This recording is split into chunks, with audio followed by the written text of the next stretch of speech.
America's largest retailer has disrupted the luxury fashion world with its viral Wirkin bag. And it has become a hit. The Wirkin has actually sold out at several stores across the country after shoppers posted it on social media. Over the last few weeks, this Hermès-inspired Walmart bag has been popping up on my TikTok feed over and over again. So I thought it would be helpful to share with you guys what the Wirkin is, where you can get it from, why it's so popular. So you guys will know I'm based in London, but I do see a lot of US content, and I recently did a video on Dupes and Hermès, and I think for that reason the algorithm knows what I want to see, and I've just been seeing this Walmart bag over and over and over again. So this bag is essentially a PU leather Birkin dupe. So it looks very much like a Birkin. It doesn't have like the Hermès wording on it or anything like that, but it does come in different sizes and several different colors, including almond green, brown, black and red, and it retails anywhere between $60 and $100. It is sold under a third-party name called Camuco Genuine Leather Handbag Purse for Women. The name kind of gives Amazon vibes, but basically it's gone viral on TikTok, so it's sold out. It's currently not available on the Walmart site, and loads of creators, consumers have been doing unboxings of this bag and sharing what they think about the bag. But the general consensus actually is that everybody really likes the bag. They quite enjoy the quality of the bag, even though it's not authentic leather. But I mean, for that price, I'm not sure that that's what you would expect. But they're enjoying the bag. They're enjoying that the bag gives Birkin, in their opinion. And there have been some creators who are very much pro the bag. I feel like the people I've seen that have gotten them have had really good reviews of them. It makes me happy. It levels the playing field. Even TV personality Bethany Frankel weighed in on TikTok, calling the dupe fascinating and praising it for giving people a chance to join the Hermès type fair and square. Why the Walmart Birkin is fascinating. You better work in. And this is legitimately about bags. It's not code. Okay, so a person who can't afford a Birkin, yes, could have gone to Chinatown or bought a bag on the gate, but then they would seem fraudulent. Like people would call them out like, wait, that's not real. You can't have that. And they feel like they're doing something wrong. Walmart has given them entry. Like, here you go. Here it is. So on social media, everyone's been going back and forth about it, and we're going to dig a bit more into that a bit later in the video. But first I wanted to take a little dig into Hermès and what the Birkin actually is. So the Hermès Birkin bag was introduced in 1984 and named after actress and singer Jane Birkin after a chance encounter with Hermès CEO Jean-Louis Dumas. A genuine Hermès Birkin is known for its luxurious craftsmanship, made from high quality leather and often custom designed to the buyer's preference. The most popular Birkins are made from calf skin, ostrich and even crocodile leather, and prices can start from around $10,000 for a basic style and go up to $500,000 or more for rare limited edition designs. But the Birkin isn't just about the bag, it's about exclusivity. You can't simply walk into a store and buy a Birkin. You usually need to build a relationship with an Hermès sales associate over time, showing that you're a true fan, a dedicated customer, and it is often used as a status symbol. That's as much about scarcity as it is about luxury. It's also a form of investment, and Birkins generally appreciate in value over time, which is why some people consider it an alternative asset class. It's a piece of fashion history that never goes out of style. I do know that for many people who are not interested in handbags, who are not interested in fashion, the general response to this kind of game or permission that customers need to get to buy a Birkin is generally perceived to be quite ridiculous. You will find across all parts of the internet people giving feedback about how they really feel about having to buy other things in advance of being offered a Birkin or a Kelly, the astronomical price of the brand, it's unethical. Recently, a customer attempted to sue Hermès because of this unsaid rule that in general you have to buy other things from the brand and kind of demonstrate that you are not just a reseller, you're not someone who kind of just wants to buy the bag to make a profit off the bag, you're actually interested in carrying the bag and understand the history of the bag and all those things. Although Hermès have not publicly stated that they are restricting access to their products to increase their exclusivity, it's definitely a vibe that they get, and members of the general public who would be interested in owning the bag if the bag was not so so expensive, and if it were more accessible, I would definitely say that there is an interest in the bag from more general members of the public who like what the bag represents. And so the Birkin bag, in my opinion, is one of the most counterfeited bags. I think that you can shop in most places and find a bag that kind of gives Birkin or Kelly vibes, right? Personally, I think it is a beautiful bag. I love the Birkin. I love the Birkin 25. That's my fave one. And so I can definitely understand why there is an interest in this bag and why customers who don't want to or don't have £10,000 to spend on a bag might buy a counterfeit, more inspired one. However, there is a counter argument to this, which I also understand, which is around the way that counterfeit bags are made is not generally regulated. So although some might argue that, you know, these counterfeit, more inspired bags are made in similar factories, they're made in the same way as the Birkin bags, everything about these more luxury bags is not necessarily any better than a more cheaper bag made elsewhere, and they're all kind of made in the same factories, and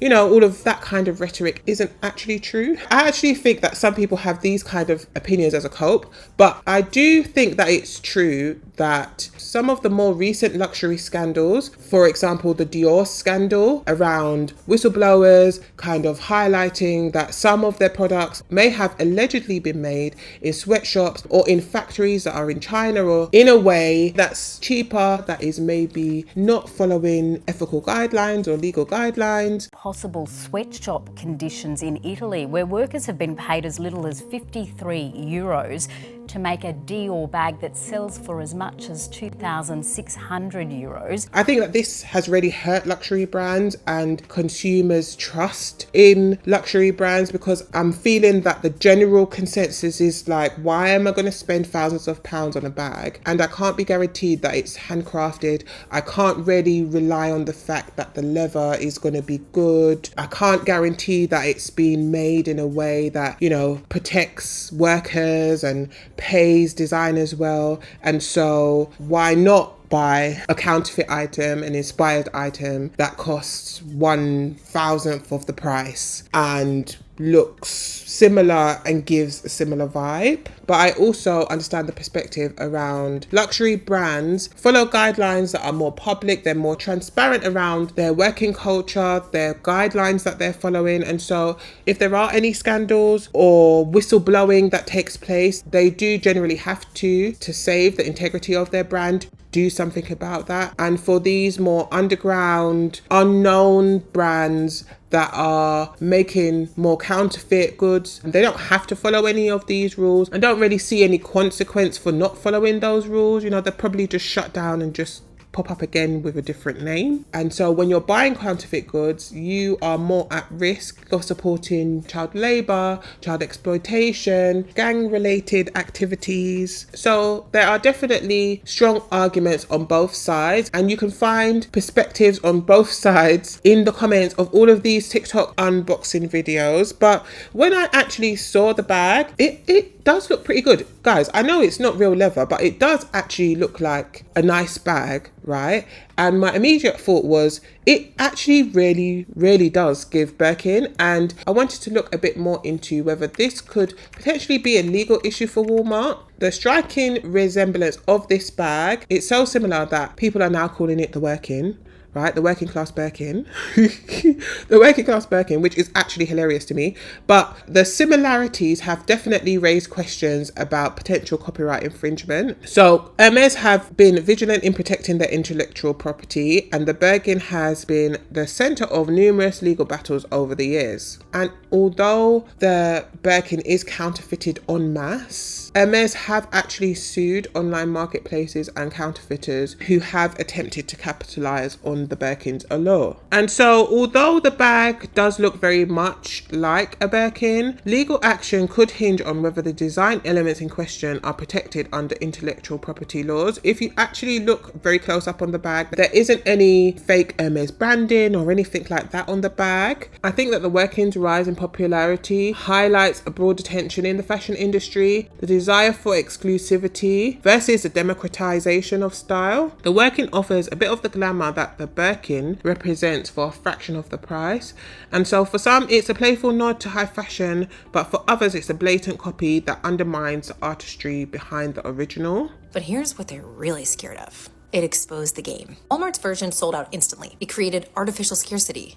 Sound familiar? They basically used Hermès' own playbook against them.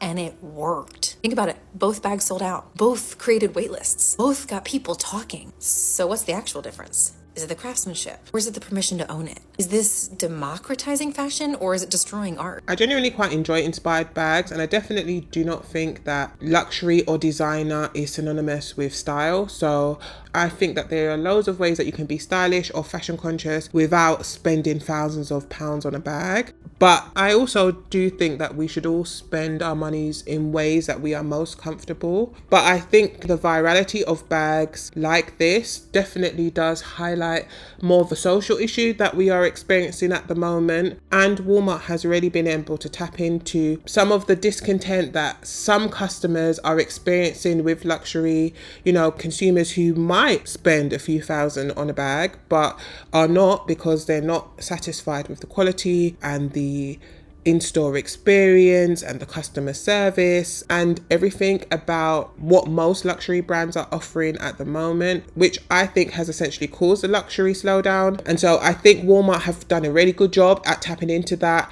and connecting with the majority of the population who in their lifetime probably would not have enough disposable income to ever consider buying an Hermès Birkin. I do think that any suggestion that these kind of bags would ever replace a Birkin are not very well informed. I almost think that the level at which a item is duped is almost an indication of how popular it is. So it's so popular, and when I say popular, I mean the general public has such an awareness of it that although they don't own a Birkin, they know what it is, they understand what messaging the brand gives.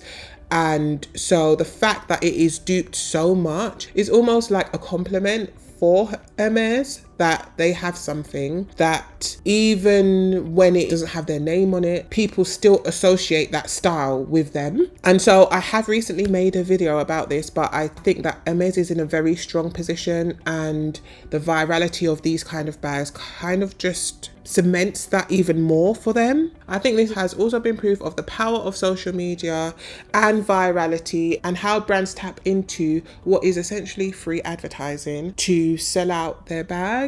I was just about to get this video up for you guys, and I have been checking back on Walmart to see if the bag comes up as available again. And it seems to be the general consensus that Walmart may have yanked this listing from their website. It doesn't seem to be available at all. I cannot find any official statement from Walmart about whether they have in fact just stopped selling the bag, but I would be totally unsurprised if they did this, because the bag looks so much like a Birkin and has probably received lots of attention that they probably were not expecting or were prepared for. And so I think they've probably done what I would say is the smartest thing and are avoiding any more potential legal attention by just cutting it out and not selling the bag anymore.